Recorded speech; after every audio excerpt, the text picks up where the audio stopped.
Gloria a Dios. Hermanos, si yo le hago la pregunta en esta hermosa noche y le pregunto a usted si Dios castiga, ¿usted qué me diría? Amén. Sí, castiga a Dios. Fíjese que una de las grandes mentiras que el enemigo le ha puesto a la gente, pues que obviamente no tiene conocimiento de Dios, es que Dios no castiga, sino que todo lo que nos pasa pues son consecuencias de nuestros actos. Y en sí hay muchas cosas que a nosotros nos pasa que es consecuencia de nuestras malas decisiones, eso no lo podemos negar. Pero la palabra de Dios nos aclara y nos enseña que Dios sí castiga. Amén. En el capítulo 3, verso 19 de Apocalipsis, está hablando nuestro Señor Jesucristo y dice: yo reprendo y castigo a los que amo. Sé pues celoso y arrepiéntete. Entonces Jesús mismo está diciendo que Él reprende y castiga ¿a quiénes? A los que aman. Estaba poniendo atención ahí al canto que decía: yo sé que estás aquí. Decía: para amarme. Cuando Dios nos ama, hermanos, Dios nos corrige. ¿Por qué? Porque Él no desea que nosotros nos desviemos. Hemos escuchado aquí enseñanzas que una de las características o de los indicadores de que Dios nos ama o que somos hijos de Dios es que cuando hacemos algo mal, Él viene y nos castiga. Él viene y nos reprende, porque el deseo de Él es que no nos perdamos y que aprendamos a vivir bien delante de Él. Y ese castigo, esa reprensión tiene un objetivo, y está en la segunda parte del versículo que dice: sé pues celoso y arrepiéntete. El castigo viene para crear en nosotros un arrepentimiento y una conciencia de que lo que hicimos está mal y que debemos de aprender a ya no hacerlo. Si vamos al libro de Proverbios capítulo 3, Proverbios capítulo 3, verso 12, Proverbios capítulo 3, verso 12, la palabra nos enseña diciendo: porque Jehová al que ama castiga, como el padre al hijo a quien quiere. O sea que cuando el padre castiga a su hijo es porque lo quiere, porque no quiere que su hijo crezca siendo una mala persona. Cuando el padre regaña al niño porque el niño hizo una travesura, es porque quiere que su hijo sea un hijo que se comporte, que sea un hijo educado. Cuando el padre no se pone contento porque el hijo dijo una mala palabra, sino que más bien lo corrige y le dice que eso no se dice, es porque el padre ama a ese hijo, quiere a ese hijo. Y si un padre de familia, una madre de familia no castiga, no reprende a su hijo, quiere decir que no lo está queriendo de verdad. Por eso es que hay otro proverbio que dice que el hijo consentido avergonzará a su madre. Cuando alguien consiente mucho las malcriadezas o las travesuras de su hijo, tarde o temprano ese hijo lo va a avergonzar a sus papás.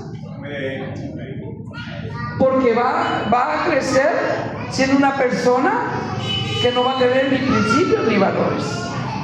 Igualmente Dios, como nos ama, nos castiga.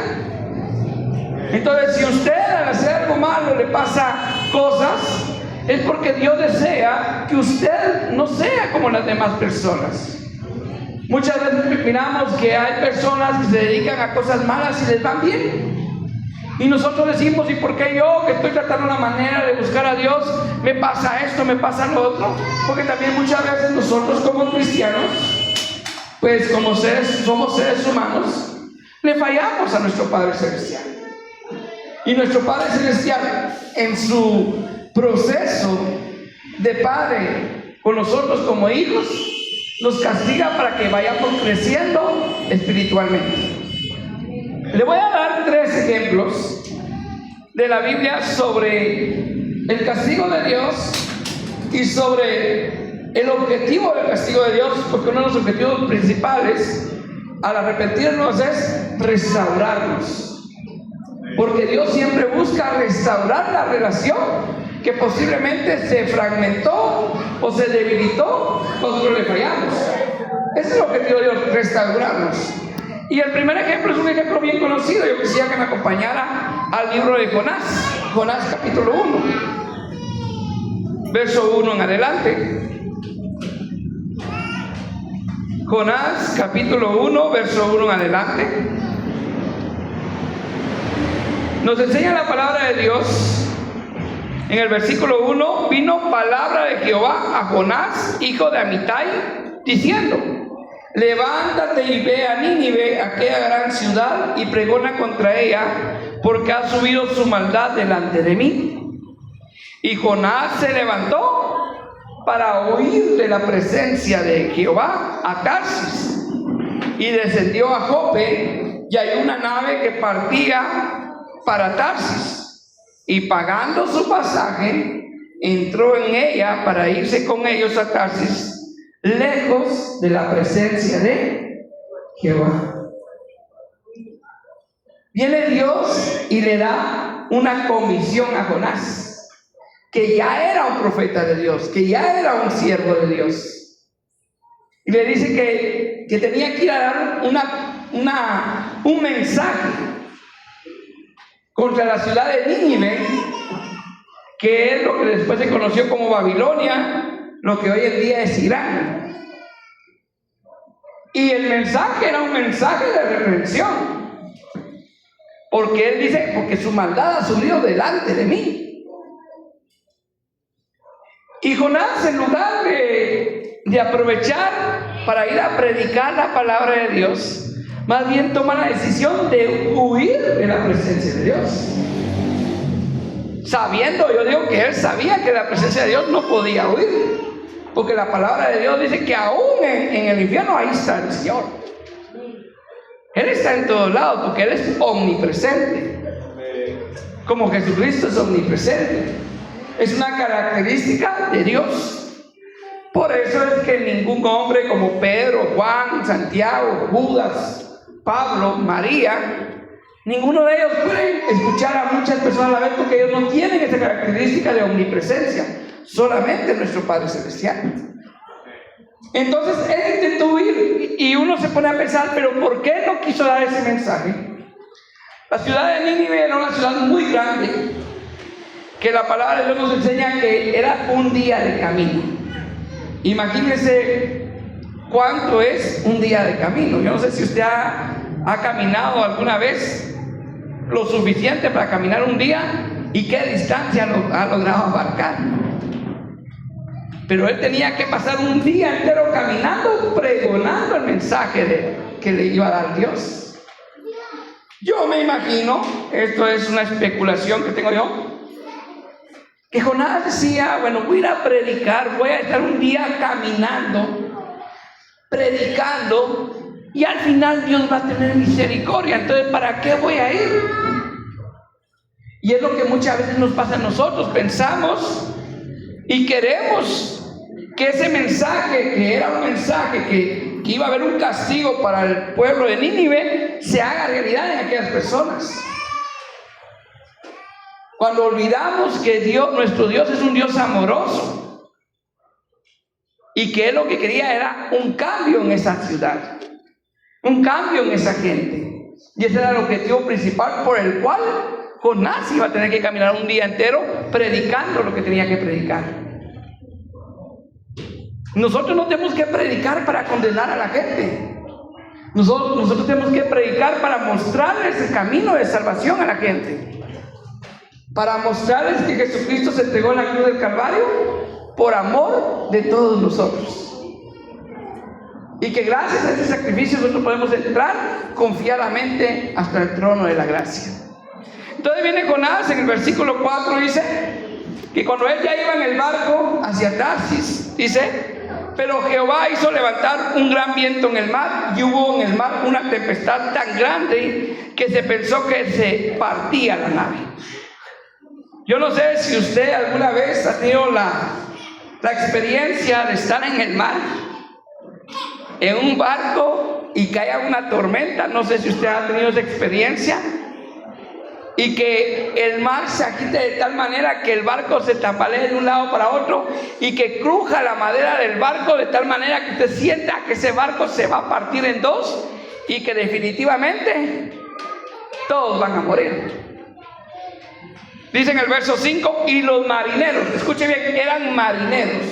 Estos, si eran marineros, ya tuvieron experiencias anteriores de tempestades en medio del mar, pero no como la tempestad que estaban presenciando en ese momento. Dice, y los marineros tuvieron miedo.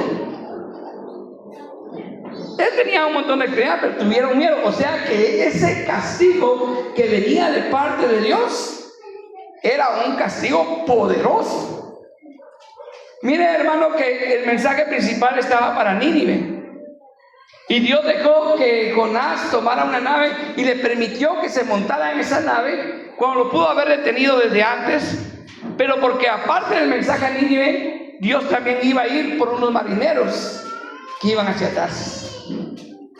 Y dice que los marineros tuvieron miedo y cada uno clamaba a su Dios. Posiblemente unos tenían dioses paganos, dioses falsos, y comenzaron a clamarle a sus dioses y comenzaron a pedirle a esos dioses que no sabemos ni qué dioses eran, pero sus dioses no contestaban, porque el Dios Todopoderoso era el que había mandado esa tormenta, y solamente ese Dios Todopoderoso podía calmar la tormenta. Y ellos estaban extraviados, sirviéndole a otros dioses que no eran dioses, y comenzaron a clamarle a su Dios. Y dice, y echaron al mar los enseres que había en la nave. Imagínense, tal vez los ponchos, tal vez sus pertenencias de valor, tal vez hasta la comida echaron al mar por temor a morir. Echaron todo al mar para alivianar la carga de la nave. Y sigue diciendo, para descargarla de ellos, pero Jonás había bajado al interior de la nave y se había echado a dormir. El hombre que tenía el poder de clamarle al Dios verdadero estaba durmiendo. Hoy sábado 18, en una semana sábado 25, nosotros decidimos si dormimos o velamos aquí clamándole a ese Dios verdadero. Miren que a principio de año hubo una semana de oración por nuestra nación, y no sé cuántos oramos por nuestro país. Y miren todo lo que está pasando en nuestro país. Y hay gente pidiéndole a imágenes, pidiéndole a entidades que no son Dios por la paz. Y nosotros que tenemos al Dios verdadero, al Dios que hizo los cielos y la tierra, muchas veces no lo hacemos. Muchas veces nos dormimos. Si bien nos va, hacemos una oración tal vez de medio minuto al Señor y decimos gracias por este día y nos ponemos a dormir, cuando muchas veces tenemos la oportunidad de clamar por nuestro país, por nuestro pueblo, por nuestra familia, aún por las personas que nos hacen daño. Y sigue diciendo, y el patrón de la nave se le acercó y le dijo, ¿qué tienes, dormilón? Levántate y clama a tu Dios. Quizá Él tendrá compasión de nosotros y no pereceremos. ¿Y usted qué cree que hizo Jonás? ¿Será que Jonás se levantó y se puso a orar? Jonás escuchó esas palabras y sin duda siguió durmiendo. Y muchas veces nosotros sabemos que estamos en alguna dificultad, que estamos en una situación difícil, porque sabemos que nos hemos alejado de Dios, sabemos que tal vez hicimos algo incorrecto delante de Dios, pero preferimos recibir las consecuencias que postrarnos y pedirle perdón a Dios y decirle: Señor, ayúdanos a salir de esto. Y dice en el verso 7: y dijeron cada uno de sus compañeros: venid y echemos suertes, para que sepamos por causa de quién nos ha venido este mal. Y echaron suertes, y la suerte cayó sobre Jonás. Hay un proverbio que dice: la suerte se echa en el regazo, mas de Jehová es la decisión de ella. Incluso cuando alguien se gana la lotería, es porque Dios lo quiso bendecir con la lotería. Milagros no dijeron amén ustedes, pero Dios bendice. Cuando usted, por ejemplo, de repente se encontró algo, obviamente, si usted mira que a alguien se le cayó el dinero y usted lo agarra y dice: Dios me bendijo, viendo a quién se le cayó, entonces eso ya no es suerte, ahí ya es usted que no está siendo honesto, ni con Dios ni con la persona que perdió ese dinero. Usted no sabe si ese dinero le iba a servir para la medicina o le iba a servir para algo importante. Pero supongamos que de repente usted encontró algo de valor y no hay quien lo tenga, y de repente Dios lo quiere bendecir. Hay veces que aún la suerte depende de Dios. Y cuando estos hombres echaron suerte, la suerte cayó sobre Jonás.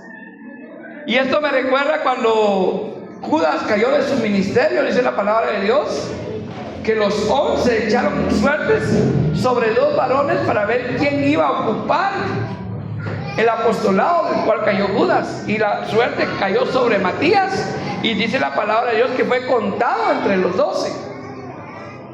Pero fueron escogidos 2 varones que tenían buen testimonio. No echaban la suerte sobre cualquiera, ¿verdad? Sino que tenían que llenar ciertos requisitos. Y estos hombres, al echar suerte, la suerte cayó sobre Jonás. Y le dice el hombre en el verso 8: entonces le dijeron ellos: decláranos ahora por qué nos ha venido este mal. ¿Qué oficio tienes? ¿Y de dónde vienes? ¿Cuál es tu tierra? ¿Y de qué pueblo eres? Y en el versículo 9 les contesta Jonás, les dice: soy hebreo y temo a Jehová, Dios de los cielos, hizo el mar y la tierra. ¿Y qué creen que pasó? Aquellos hombres comenzaron a reclamarle a Jonás: ¿por qué nos has hecho esto? ¿Qué has hecho tú? Y Jonás, en lugar de venir y decir: no, voy a orarle a mi Dios, voy a hacer algo, le dice: la solución es que me tiren al mar. Y es que el enemigo eso quiere con nosotros, que nosotros nos destruyamos, que cuando nosotros desobedecemos, que terminemos yendo, si es posible, hasta la muerte. Eso es lo que el enemigo quiere. Pero Dios permitió todo esto porque Dios iba también a trabajar en el corazón de sus marineros. Entonces vienen estos hombres, dice en el versículo 15, que tomaron a Jonás y lo echaron al mar, y el mar se aquietó de su furor. ¿Qué habrán pensado esos marineros? Que a la hora de tomar a Jonás y tirarlo al mar, aquella gran tormenta, de repente se desaparecen los vientos y el mar se calma por completo. Si tenían miedo por la tormenta, ahora tenían temor por el Dios verdadero. Y sigue diciendo: y temieron aquellos hombres a Jehová con gran temor, y ofrecieron sacrificio a Jehová e hicieron votos. ¿Qué votos habrán hecho aquellos hombres? Yo me imagino: Jehová, Dios de los cielos, perdónanos por tener a estos dioses. Y desde ahí se deshicieron de esos dioses y comenzaron a seguir al Dios verdadero. Entonces Dios permitió que Jonás desobedeciera. Dios permitió que Jonás quisiera huir, porque había un propósito en eso. Aún en nuestras malas decisiones, Dios tiene propósitos. Y aquellos hombres que no conocían, o tal vez habían oído de Jehová de los ejércitos, experimentaron su poder y experimentaron también su misericordia. Y dice la palabra de Dios en el verso 17: pero Jehová tenía preparado un gran pez que tragase a Jonás, y estuvo Jonás en el vientre del pez 3 días y 3 noches, a punto de morir. Porque yo no sé cuánto tiempo aguantaría usted encerrado en un cuarto, si aguantaría 3 días y 3 noches, mucho menos en el vientre de un animal enorme, porque tuvo que haber sido un animal enorme para poderse tragar a Jonás. Y hasta ahí, en el capítulo 2 usted puede leer que Jonás comienza a hacer una oración, comienza a reconocer su error, comienza a ver el poder de Dios, pero también comienza a experimentar la misericordia de Dios. Dice en el capítulo 2, verso 7: cuando mi alma desfallecía en mí, me acordé de Jehová, y mi oración llegó hasta ti en tu santo templo. Estaba en desobediencia, pero comenzó a orar ya estando al borde de la muerte. Y dice el verso 8: los que siguen vanidades ilusorias, su misericordia abandonan. Mas yo con voz de alabanza te ofreceré sacrificios, pagaré lo que te prometí, la salvación es de Jehová. Verso 10: y mandó Jehová al pez, y vomitó a Jonás en la tierra. Si nosotros le clamamos a Dios, Dios escuchará. Si en nosotros hay un corazón contrito y humillado, dice la palabra de Dios, Él no lo despreciará jamás. Por eso que decía Jesucristo: el que a mí viene, yo no lo echo fuera. Usted pudo haberle fallado a Dios, pudo haber estado en desobediencia a Dios, pero si viene a Dios con un corazón contrito y humillado, Él va a estar listo ahí, como aquel padre que recibió a aquel hijo pródigo que venía lleno de estiércol de cerdos, hediondo, que tal vez nadie se le acercaba, o tal vez nadie, mucho menos, lo iba a abrazar y darle un beso. Pero aquel padre lo recibió con un abrazo y un beso. Y así nos va a recibir Dios siempre a nosotros. Le voy a dar un segundo ejemplo. Zacarías capítulo 3, verso 1. Zacarías capítulo 3, verso 1.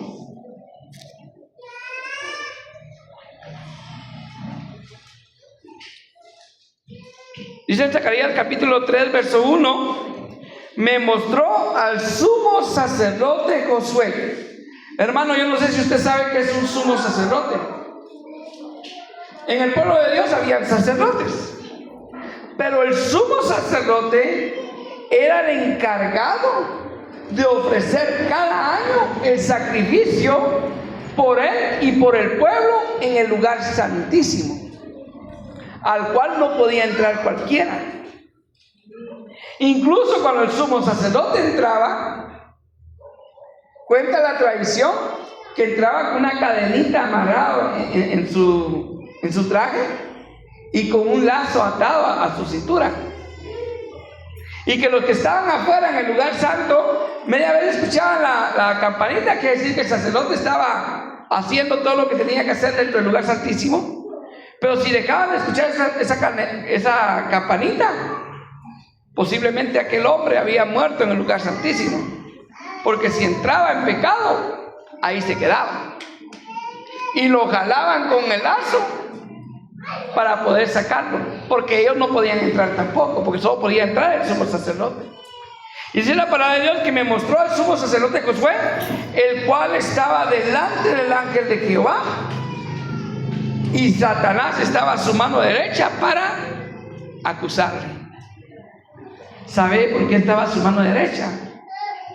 Porque ese sumo sacerdote, que obviamente tenía que ser alguien que tendría que tener un buen testimonio, pues le había fallado a Dios, como todo ser humano.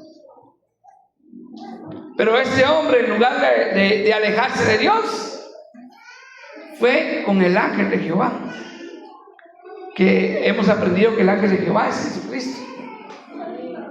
Fue con el Señor. Y en el verso 2 dice: y dijo Jehová, que es el ángel de Jehová, que aquí ya no dice ángel, sino que dice: y dijo Jehová a Satanás, Jehová te reprenda. Él dijo diciéndole a Satanás: mi padre te reprenda. Oh Satanás, Jehová que ha escogido a Jerusalén te reprenda. ¿No es este un tizón arrebatado del incendio? Es cierto, falló, pero este hombre es un tizón arrebatado del incendio. Nosotros estábamos en un incendio, hermanos, y Dios metió su mano en ese incendio para arrebatarlo y que usted no se consumiera en ese incendio. Y sigue diciendo: y Josué estaba vestido de vestiduras viles. Esto representa el pecado. Y estaba delante del ángel. Pero en el verso 4 el ángel le habla a Josué y mire lo que le dice: y habló el ángel y mandó a los que estaban delante de él diciendo: quitadle esas vestiduras viles. Quitadle esas vestiduras viles. Y sigue diciendo: y a él le dijo: mira que he quitado de ti tu pecado y te he hecho vestir ropas de gala. Después dijo: pongan mitra limpia sobre su cabeza.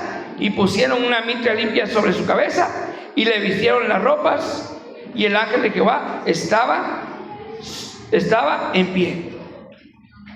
La palabra de Dios nos enseña ya en la primera epístola de Juan, que si nosotros confesamos nuestros pecados, Él es fiel y justo para perdonarnos y para limpiarnos de toda maldad. Y también enseña que si nosotros decimos que no tenemos pecado, le hacemos a Él mentiroso y su verdad no está en nosotros. O sea, nosotros estaríamos cayendo en mentira. Si nosotros decimos: no, yo no tengo necesidad de confesar nada porque yo estoy bien, tal vez es cuando más deberíamos de hacer conciencia y decir: no, yo necesito siempre pedirle perdón a Dios. Entonces viene este hombre que tenía vestiduras viles. Él estaba tal vez avergonzado y el Satanás estaba acusándolo, como muchas veces nos acusa el enemigo cuando nosotros le fallamos a Dios. El pastor estaba enseñando hace 8 de que usted no crea que cuando uno viene a predicar, uno viene así todo bien. Muchas veces el enemigo viene metiéndole en la cabeza: no, si tú no eres digno, tú no tienes que hacer esto. Pero la palabra de Dios dice que si nosotros nos acercamos al trono de la gracia, encontraremos el oportuno socorro. Y dice: pongan mitra limpia sobre su cabeza. Porque definitivamente no eran solo sus vestiduras, sino que también la mitra era un como sombrero que usaban los sumos sacerdotes, que en este caso representa los pensamientos de las personas. Y la Biblia dice que Él va a renovar nuestros pensamientos, que Él va a renovar nuestra mente. Un hombre de Dios dijo en una ocasión: yo no puedo impedir que los pájaros vuelen sobre mi cabeza. No lo puedo impedir, pero sí puedo impedir que hagan nido en mi cabeza. Fíjense, hermano, que nosotros a veces no podemos impedir tener malos pensamientos. Muchas veces podemos tener malos pensamientos, pero sí podemos impedir que esos malos pensamientos se conviertan en acciones. Y si en dado caso se convierten en acciones, tenemos que saber que hay un Dios misericordioso que siempre va a estar ahí para apoyarnos. Y sigue diciendo, verso 6: y el ángel de Jehová amonestó a Josué diciendo: así dice Jehová de los ejércitos, si anduvieres por mis caminos y si guardares mi ordenanza, también tú gobernarás mi casa, también gobernarás mis atrios, y entre estos que están aquí te daré lugar. Si andamos en sus caminos. Le voy a dar el último ejemplo, hermano, pero antes de eso, en el Salmo 34:7 dice: el ángel de Jehová acampa alrededor de los que le temen y los defiende. Y muchas veces nosotros pensamos que ese salmo se refiere solamente a que nos va a defender de nuestros enemigos, nos va a defender de accidentes y de situaciones así. Pero el ángel de Jehová estaba delante del sumo sacerdote Josué y Satanás lo estaba acusando. ¿Y qué hizo el ángel de Jehová? Defenderlo. ¿No es este un tizón arrebatado? Entonces, cuando usted le teme a Dios, no quiere decir que usted va a ser perfecto. Usted, como ser humano, le va a fallar a Dios alguna vez, pero el ángel de Jehová está para defenderlo. el ángel de Jehová está para restaurar. Dice, sigue diciendo en el verso 8: gustad y ver que Jehová, que es bueno Jehová, dichoso el hombre que confía en él. Cuando usted se acerca a Dios, es porque confía en Dios y sabe que Dios lo va a ayudar. Temed a Jehová vosotros sus santos, pues nada falta a los que le temen. Nada falta. Y ahí viene que no le falta la misericordia de Dios. La misericordia de Dios va a ser nueva cada día. Ahora sí, el tercer ejemplo, San Mateo capítulo 26, hermano. San Mateo capítulo 26, verso 69. Y con este ejemplo vamos a terminar. San Mateo capítulo 26, verso 69. Quiero decirle que Pedro estaba ese día cuando Jesucristo dijo que el que me negare ante los hombres, yo lo negaré ante mi Padre Celestial. Pedro estaba ese día. Y a Pedro le había declarado el Señor, cuando Pedro le dijo, mi vida daré por ti. Por eso que tengan mucho cuidado cuando usted dice, mi vida voy a dar por el Señor, porque van a venir pruebas difíciles, hermano. Entonces Jesucristo dijo, tu vida darás por mí. No va a cantar el gallo sin que me haya negado 3 veces. Y dice en el verso 69, Pedro estaba sentado fuera en el patio y se le acercó una criada. Quiero decirle que Pedro andaba siguiendo a Jesucristo cuando Jesucristo había sido atrapado por la guardia romana.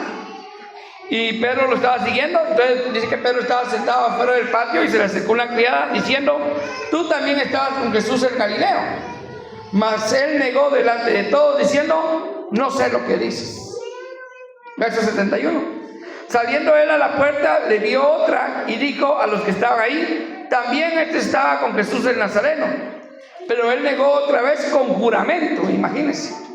Y Pedro estaba ahí cuando Jesús dijo, no juréis ni por el cielo ni por la tierra, porque que sea tu hablar sí, sí o no, no, porque lo que es mal de esto de mal procede. Y él juró que no lo conocía. Y dice después, no conozco al hombre, verso 73. Un poco después, acercándose los que por ahí estaban, dijeron a Pedro, verdaderamente tú eres de ellos, porque aún tu manera de hablar te descubre. Tal vez Pedro andaba por ahí, Dios le bendiga, bendiciones, y la manera de hablar lo descubría. Y en el verso 74 dice, pero él comenzó a maldecir y a jurar, no conozco al hombre. Y enseguida cantó el gallo. Entonces Pedro se acordó de las palabras de Jesús, que le había dicho, antes que cante el gallo, me negarás 3 veces. Y saliendo fuera, lloró amargamente. ¿Por qué lloró amargamente Pedro? Porque había un Espíritu Santo que lo contestaba. Había un Espíritu Santo que le enseñaba que lo que había hecho estaba mal. Y que lo hizo sentir mal y le hizo decir, no fue correcto lo que hizo. Yo he negado muchas veces al Señor. Con mi hablar, con mis actos. Y el Espíritu Santo viene y me contrista y me dice, eso que hiciste no está bien.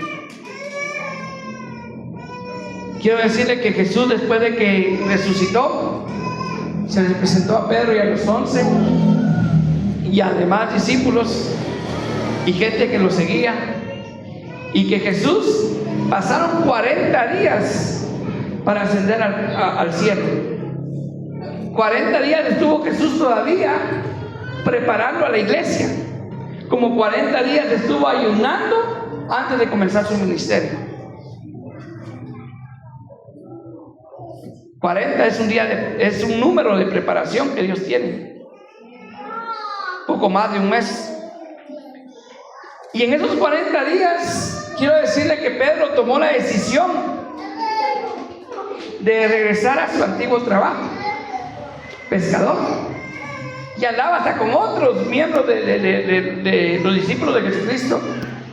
Usted me puede acompañar a San Juan capítulo 21, verso 15.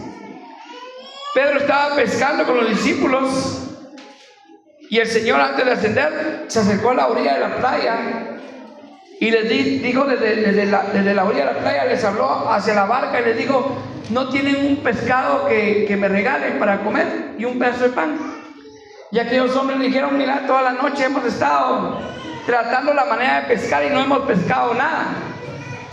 Y viene Jesucristo, y como el mismo milagro en el cual Él le dijo: desde hoy serás pescador de hombres, le dice: echa la red a tu derecha. Y vienen ellos y tiran la red a la derecha, y comienza a salir aquel montón de peces, de tal manera que el barco se hundía nuevamente. Y Pedro dijo: es el Señor. Incluso Pedro andaba, por decirlo así, en pantaloneta. Tuvo vergüenza, se tiró al agua y de ahí fue a agarrar su ropa y se cubrió. Y cuando estaban asando el pez, comiendo, Pedro sentía algo al ver a aquel varón delante de él comiéndose el pez.